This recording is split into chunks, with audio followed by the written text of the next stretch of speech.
Goeiemôre almal. Om ons diens te begin, kom ons doen net 'n gebed. Ons liefdevolle Hemelse Vader, dankie vir hierdie Sabbat wat U aan ons geskenk het.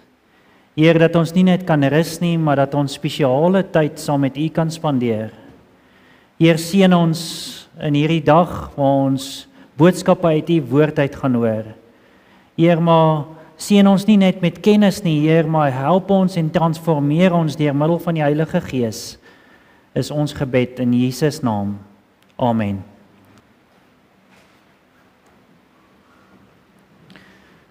Laat ek net so 'n bietjie die kant toe staan, laat ek julle kan sien.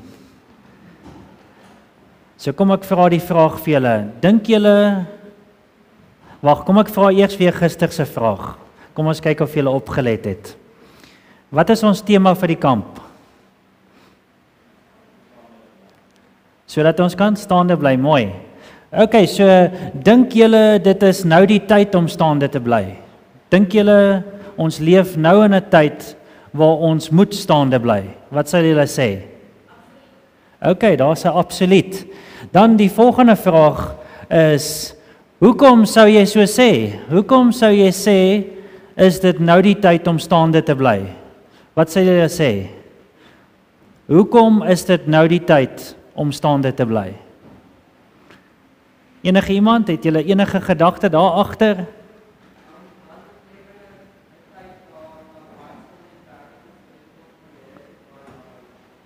Presies, dit is presies die ding hoekom ons nou moet staande bly, want die wêreldwye toestande is onseker.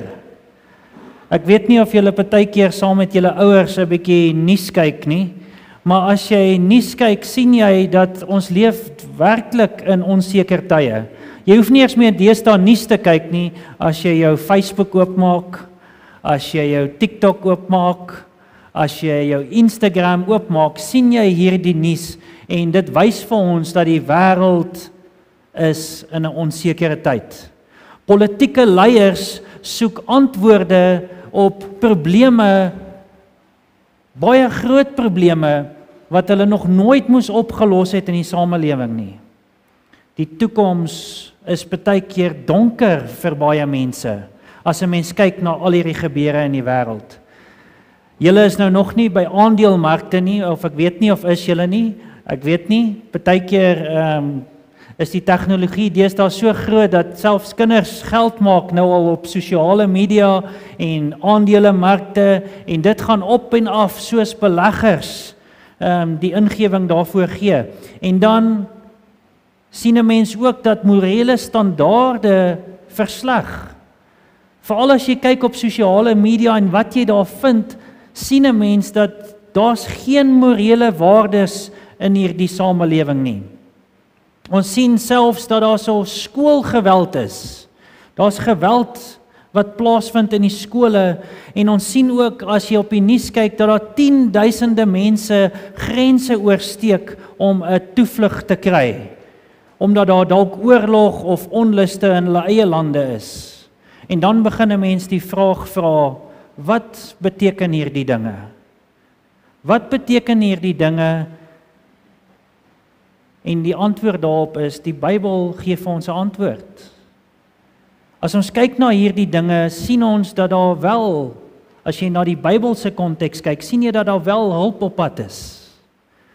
As jy in die Bybel lees, dan sien jy dat daar hoop op die horison is. Daarom is my boodskap vandag, die tyd om staande te bly. Die tyd om staande te bly.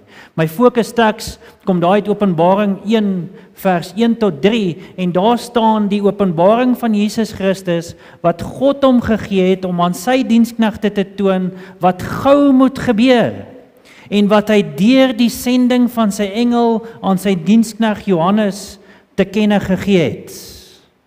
Wat getuig het van die woord van God en die getuienis van Jesus Christus, alles wat hy gesien het. Salig is hy wat die woorde van die profesie lees, en die wat dit hoor en bewaar wat daarin geskrywe is, want die tyd is naby. Wat staan daar so? Die tyd is naby. En dit is een van die grootste motiverings hoekom ons moet staande bly vandag. Kom ons doen weer gebed. Heer, ons bid dat U sal help dat ons in hierdie onsekere tye staande sal bly. Maar Heer, soos ons nou U woord gaan studeer, wys vir ons hoe naby dit is.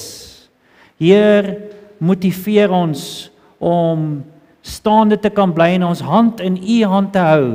Heer, wees met al hierdie jong mense, Heer, in hierdie lewenspaadjies waar dit so onseker lyk, waar daar so baie temptasies is, Heer. Ek bid dat U met elkeen van hulle sal wees, is ons gebed in Jesus naam. Amen. Nou die wederkoms van Jesus is een van die Bybel se belangrikste waarhede. Dit word meer as 250 keer genoem net in die Nuwe Testament. Een keer in elke 25 teksverse sal jy lees oor Jesus se wederkoms. Dink julle dis belangrik? Ek sê altyd, as ek iets in die Bybel lees en dit word herhaal keer op keer, wil die Here hê ons moet dit onthou. Dan wil die Here hê dat ons moet ag neem op hierdie boodskap. Nou die wederkoms van Christus het Christene deur die eeue heen aangemoedig. Dit is een van die grootste aanmoedigings vir Christene in hierdie wêreld, is die boodskap oor die wederkoms. Selfs in die Ou Testament, vir elke profesie in die Ou Testament oor die eerste koms van Jesus, is daar 8 profesieë oor sy wederkoms, selfs in die Ou Testament. So selfs in die Ou Testament was hierdie 'n baie belangrike boodskap. Maar dan kan ons die vraag vra, hoe naby is Jesus se wederkoms? Hoe naby is dit? Kom ons kyk wat het Jesus gesê in Matteus 24. Nou Jesus en sy disippels was daarso en hulle het oor Jerusalem gekyk. En terwyl hulle daar oor Jerusalem kyk, is ek seker sy disippels wou so 'n bietjie gebrek het oor die mooi geboue van Jerusalem. Maar Jesus skok hulle toe en hy sê vir hulle, voorwaar ek sê vir julle, daar sal hier sekerlik nie een klip op 'n ander gelaat word wat nie afgebreek sal word nie. Dit was 'n skok vir die disippels. Hulle het gebrek oor hoe mooi hulle stad lyk met hierdie mooi tempel wat hulle het. En hier sê Jesus, ek sê vir julle hierdie plek gaan afgebreek word. Dit was so 'n groot skok vir die disippels dat hulle gedink het as so iets moet gebeur, as so 'n groot katastrofe moet gebeur dat hulle tempel en hulle stad afgebreek word, dat dit waarlik die einde van die wêreld moet wees. Dis so goed, jy sê vir die hoedspruiters. Hoedspruit gaan afgebreek word en afgebrand word. Wat gaan jy dink? Gaan jy ook voel dit is die einde van die wêreld? Nee, dit is presies wat hier gebeur het. Toe Jesus vir hulle vertel dat Jerusalem verwoes gaan word, was dit vir hulle so 'n groot katastrofe dat hulle gedink het, daai moet dan die einde van die wêreld wees. So in hierdie wonderlike profesie van Jesus, het hy hulle vrae toe beantwoord oor die vernietiging van Jerusalem en ook die einde van die wêreld. En dit is toe sy disippels na hom toe kom en sê, vertel ons, wanneer sal hierdie dinge wees? En wat is die teken van u koms en die volëinding van die wêreld?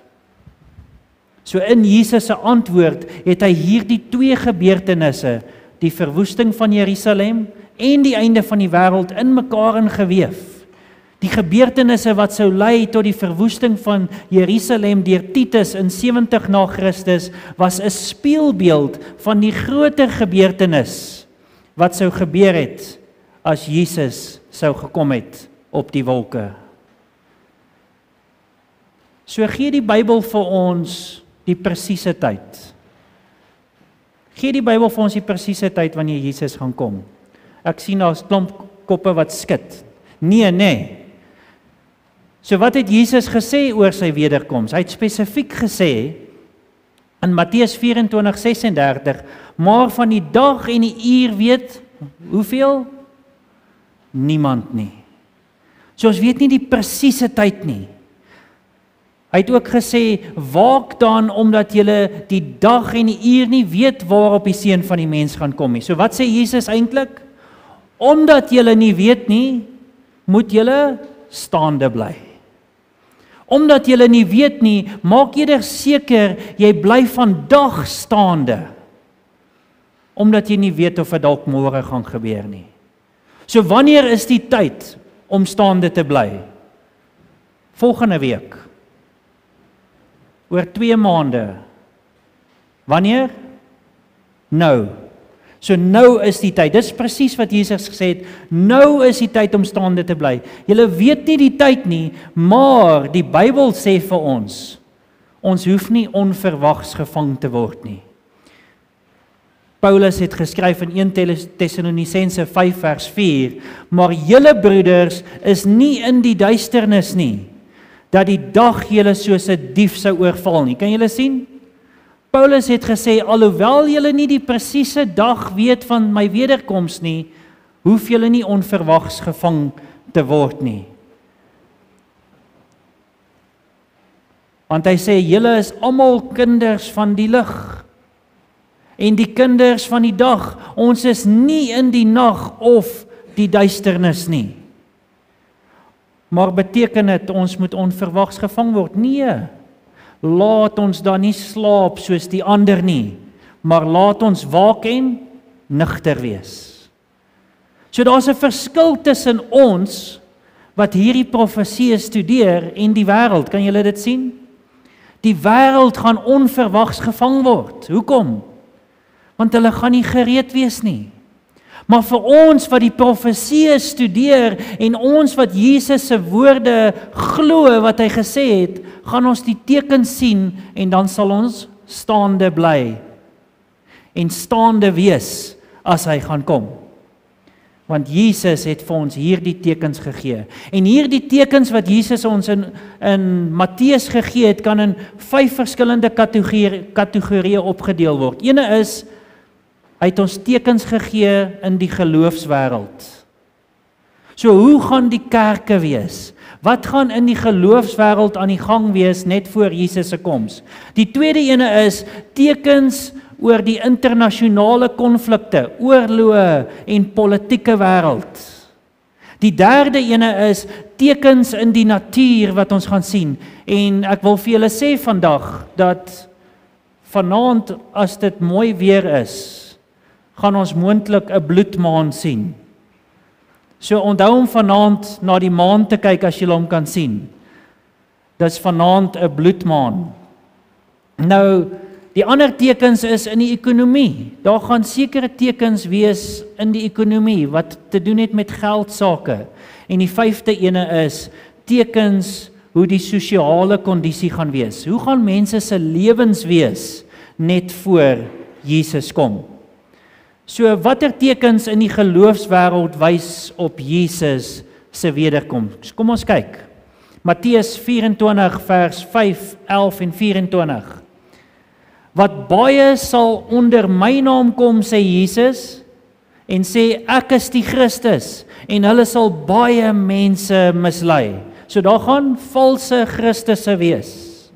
Net vir interessantheid, as ek daarso kan staande bly, hierdie prentjie is nie 'n opgemaakte AI prentjie nie.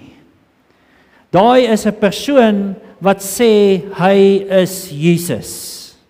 Sy naam is Alvaro Thais, maar hy het homself geherdoop Inri. En hy het hierdie klomp vrouens, 12 van hulle, wat hom rondstoot op hierdie karretjie. En hy sê hy is die Christus. Nou daai naam Inri wat hy gekies het, kom van die inskripsie wat hulle sê Pilatus geskryf het bo die kruis, toe het hy homself dit geherdoop. So waarlik, daarso is valse Christusse. En hierdie man het spesifiek in 1979 ontwaak, want hy het gesê, hy is Christus gereïnkarneer. Dan sê dit ook, en baie valse profete sal opstaan en baie mense mislei. Want daar sal valse Christusse en valse profete opstaan en hulle sal groot tekens en wonders doen om as dit ook moontlik was, ook die uitverkorenes te mislei. So ons moet oppas vir valse profete ook. Mense wat valse goeie sê oor God. Mense wat valse boodskappe gee uit die Bybel uit. Nou Jeremia het ook gewaarsku en gesê, die profete profeteer vals in my naam. Ek het hulle nie gestuur en hulle geen bevel gegee om met hulle te gesprek het nie. Hulle profeteer vir julle leengesig en nietige waarsêgery en bedriegery van hulle hart. So valse profete het God se kinders gekwel al van eeue gelede af. En dit het dwars deur die tyd tot en met ons tyd voortgegaan hoe hulle mense mislei met valse voorspellings en valse profeseë gegee. En dit sê hierso dat dit in die einde van tyd gaan vermeerder. Mense kan maar net dink ek het 'n prentjie daar as prins daar gesit, want partykeer wil jong mense eerder 'n lewendige kerk hê. En hier sien ons sulke mega kerke waar dit baie lekker gaan, hulle het lekker bands daarvoor, die musiek is lekker en alles, maar die probleem is, hierdie mense verkondig valshede om mense te mislei. Baie van hulle preek prosperity gospels. Hulle sê vir jou, as jy Jesus in jou lewe het, sal jy 'n sportskar kan ry. As jy Jesus in jou lewe het, sal jy 'n groot huis kan kry. Jy kan net bid en hy sal dit vir jou gee. En selfs baie van hierdie predikers vlieg die wêreld rond met hulle eie private jets. Een van hulle het inteendeel gesê, toe hulle hom vra, hoekom vlieg hy in sy eie private jet? Toe sê hy, nee, ek kan nie tussen goddelose mense vlieg nie. Ek kan nie tussen demone sit as ek op pad is na my preek toe nie. Is dit hoe Jesus was? Is dit die karakter van Jesus? Nee, dit is nie. So is baie van hierdie valse profete. En daai kerke lyk baie lekker as jy so kyk na hulle, veral vir jong mense. So ons moet oppas. Die ander ding wat Openbaring vir ons sê in die eindtyd, hy sê hierdie tweede dier van Openbaring gaan ook groot tekens doen, sodat hy selfs vuur uit die hemel laat neerdal voor die oë van die mense. Wie kan vir my sê, wat verteenwoordig vuur in die Bybel? Die Heilige Gees, né? Onthou julle toe die Heilige Gees uitgestort was, na Jesus se opvaardiging, toe die disippels mos daar by mekaar gekom en ernstig gebid, en toe het die Heilige Gees uitgestort, en wat was dit verteenwoordig? Soos 4 tonge op hulle. Dit was die ware Heilige Gees. En daardie tale wat hulle daar gespreek het, was tale wat mense kon verstaan het. Daar staan inteendeel, dat toe hulle hoor hierdie mense praat oor Jesus, toe hoor hulle in hulle eie moedertaal. So daar was miskien mense van Egipte. En toe hulle hierdie mense hoor die evangelie spreek, toe hoor hulle in Egipties praat. Maar dit was nie Egiptenare nie, dit was Galileërs gewees. So daar is definitief 'n valse gees wat uitgestort word in die wêreld, en dan sê hulle hierdie tale is tale wat jy nie kan verstaan nie. Sulke blabbertale wat die Bybel inteendeel sê demone piep en mompel. Maar hulle sê dit is van die Heilige Gees. So daar gaan definitief 'n valse Heilige Gees uitgestort word. 'n Heilige Gees wat mense laat omval as die prediker aan hulle raak. Maar dit is nie Bybels nie. So 'n valse gees in die kerk net voor Jesus se koms. En hy verlei die bewoners van die aarde deur die tekens wat hom gegee is om voor hulle oë van die dier te doen, deur aan die bewoners van die aarde te sê, hulle moet 'n beeld maak vir die dier en wat die swaardwond ontvang en lewendig geword het. Die volgende vraag is, watter tekens het Jesus gegee oor internasionale konflikte? net voor hy gaan kom. Gaan daar oorloë wees. Jesus het gesê, en julle sal hoor van oorloë en gerugte van oorloë. Pas op, moenie verskrik word nie, want alles moet plaasvind, maar dit is nog nie die einde nie. Want die een nasie sal teen die ander opstaan, en die een koninkryk teen die ander, en daar sal hongersnode wees, en pestsiektes, en aardbewings op verskillende plekke. So as Jesus hierso praat van hierdie konflikte, praat hy nie net van individuele oorloë nie. Hy praat van wêreldwye oorloë wat uitbreek. En die 20ste eeu het 2 wêreldwye oorloë opgelewer. Die Eerste Wêreldoorlog en die Tweede Wêreldoorlog. En as jy na jou sosiale media nou kyk, sien jy hoe mense afwagtend is op 'n 3de Wêreldoorlog. Ons sien die konflik daar in Oekraïne ook deesdae. En dit is nie net Oekraïne wat daar betrokke is nie, Amerika is ook daar betrokke. Hulle voorsien die wapens vir Oekraïne. En dan het ons gesien onlangs hierdie konflikte in Israel, wat toe nie net by Israel gebly het tussen Israel en Palestina nie, maar dit het begin uitbrei na Libië toe en toe na Iran toe. En selfs daar was Amerika toe ook betrokke. So seer dat Iran begin Amerikaanse basisse daar naby ook aanval het. So ons kan sien hierdie konflikte, en selfs hier in Afrika is daar konflikte, deesdae tussen Kongo en Rwanda. En Suid-Afrika was ook daar betrokke, ek onthou daar was nuusflitse waar Suid-Afrika ook daar betrokke. So kan julle sien dat hierdie dinge is besig om te gebeur, besig om te eskaleer. En terwyl hierdie dinge so eskaleer, kan 'n mens die vraag vra, ten spyte van hierdie opbou van hierdie oorloë, wat verklaar die nasies in hierdie tyd? Wat sê die mense in die gemeenskap? 1 Tessalonisense 5 vers 3 sê, en wanneer hulle sê vrede en veiligheid, dan oorval skielike verderf hulle soos die barensnood 'n vrou, en hulle sal sekerlik nie ontvlug nie. So in hierdie opbou van hierdie oorloë en al hierdie onluste in die wêreld, is daar nog steeds mense wat sê, peace, peace, peace, vrede, vrede. Maar daar is nie regtig vrede nie. En te midde van al hierdie onluste, sê Jesaja, dis hoe dit gaan wees. Hy sê, die mense gaan sê, kom, sê hulle, laat ek wyn gaan drink. En laat ons sterk drank drink, en die dag van môre sal soos vandag buitengewoon wees. So te midde van al hierdie goeders wat gebeur in die wêreld, is daar mense wat net sê, ag, whatever, kom ons gaan hou 'n party.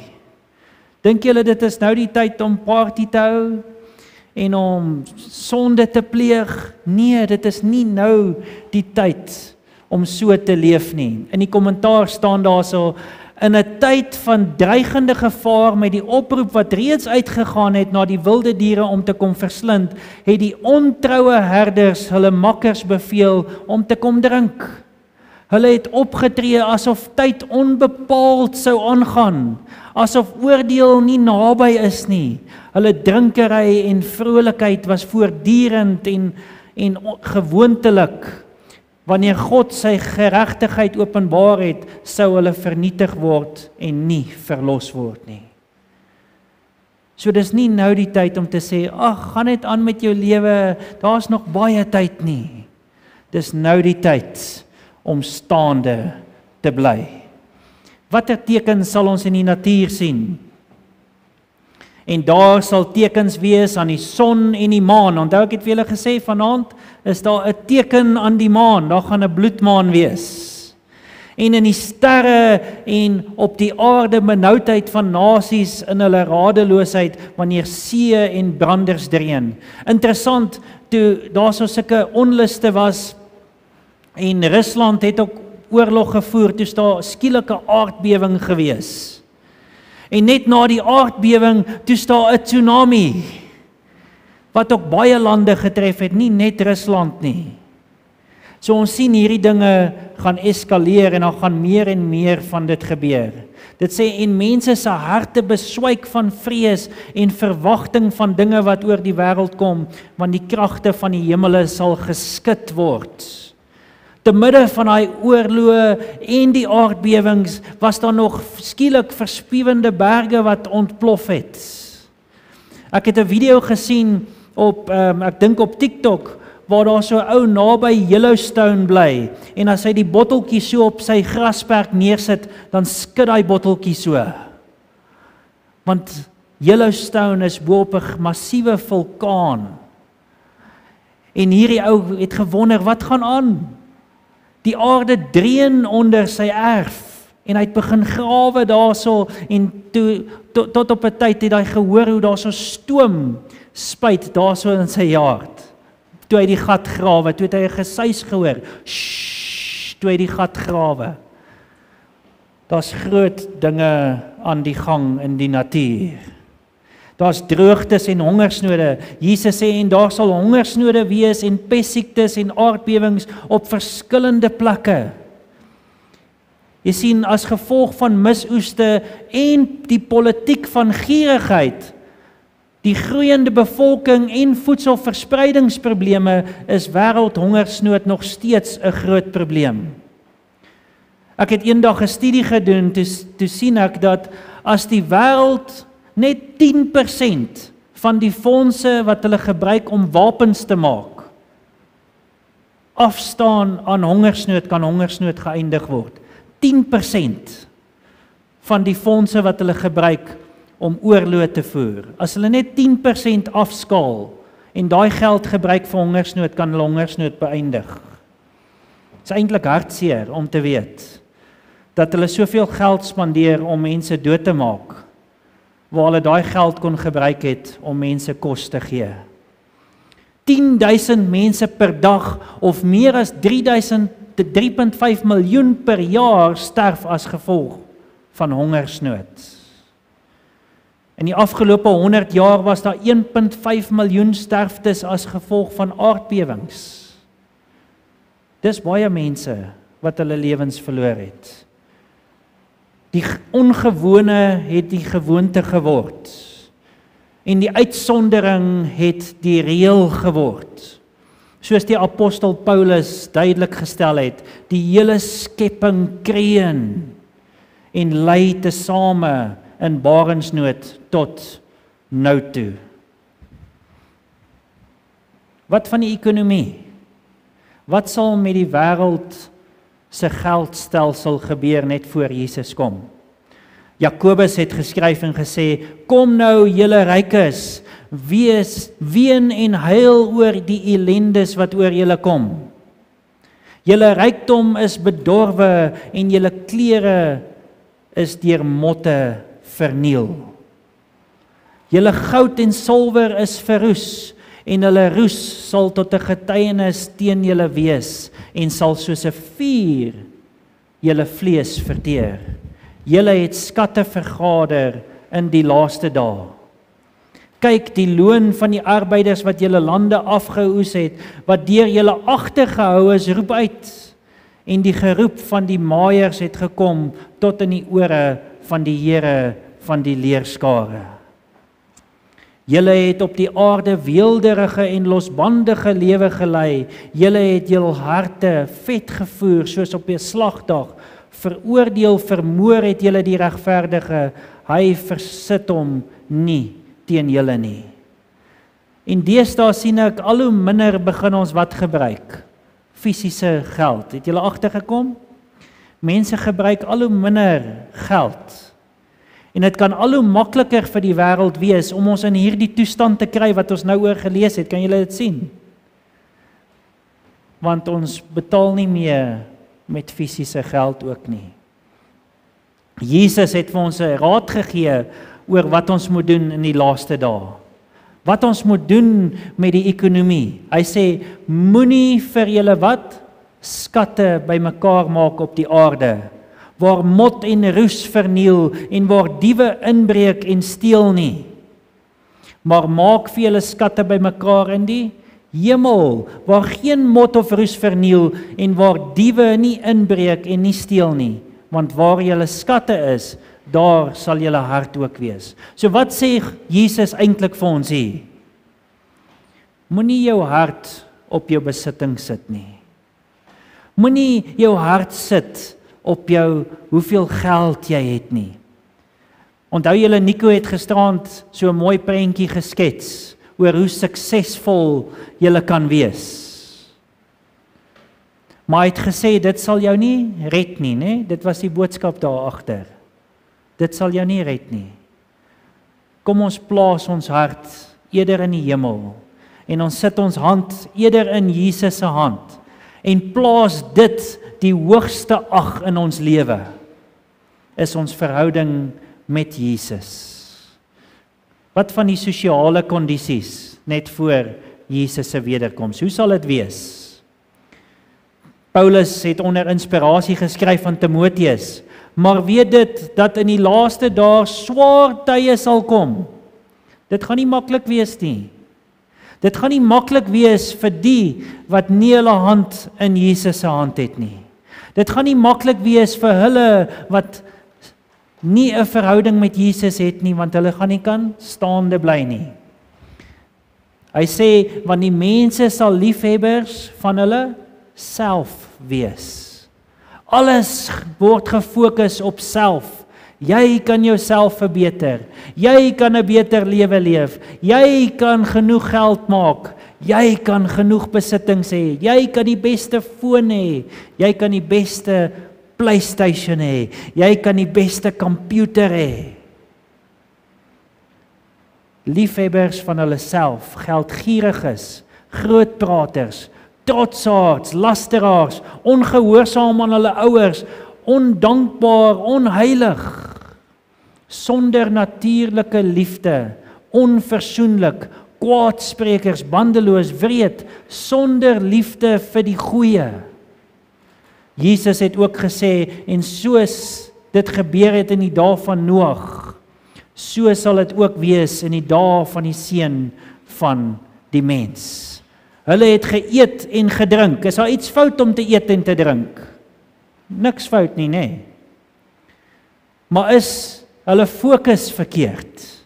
Ja, hulle fokus is verkeerd. Hulle het getrou en in die huwelik gegee. Is dit verkeerd om te trou? Nee, dis nie verkeerd om te trou nie. Maar as daai verhouding bo jou verhouding met God is dit 'n probleem. Totdat die dag dat hulle in die ark ingegaan het en die sonvloed het gekom en almal vernietig. Hoekom was hulle vernietig? Want hulle was nie in die ark nie. Hulle was nie by Jesus nie. Wat is die finale teken wat Jesus gegee het vir sy wederkoms? Kan iemand my sê, wat is die laaste teken voor Jesus gaan terugkom? Enige iemand? Dit het te doen met ons wat moet staande bly. Dit het te doen met ons wat 'n verhouding het met Jesus. En dit is daarso in Matteus 24:14. En hierdie evangelie van die koninkryk sal verkondig word in die hele wêreld tot 'n getuienis vir al die nasies, en dan sal die einde kom. Kan julle sien? Dis een van die laaste tekens wat in vervulling gaan. Is die evangelie van Jesus Christus gaan die hele wêreld in verkondig word. En hierdie evangelie word deesdae oor die hele wêreld versprei baie vinnig deur mense wat 'n koneksie het met Jesus. Want as jy 'n koneksie het met Jesus, sal jy nie kan stil bly oor Jesus nie. Dan sê jy vir ander mense gaan vertel wat Jesus vir jou beteken in jou lewe. Hoekom kan jy staande bly in hierdie wêreld wat uitmekaar uitval? Jy sien die tekens van Jesus, wat Jesus voorspel het, gaan vinnig in vervulling. En die tyd is min. Dit is nou die tyd om staande te bly. Dis nie nou die tyd om uit die kerk uit te gaan nie. Dis nie nou die tyd om die wêreld te gaan proe nie. Dis nie nou die tyd om te besluit om 'n bietjie te proe alkohol nie. Dis nie nou die tyd om te probeer doen wat jou maatjies doen, om te vape of te rook nie. Dit's nie nou die tyd om soos die wêreld te lewe nie. Dit is nou die tyd om in te kom. Dis nou die tyd om staande te bly. Ek wil julle uitnooi, as julle besef in watse ernstige tye ons leef, en julle besef dis nou die tyd om staande te bly, kom ons staan op, dan bid ons saam.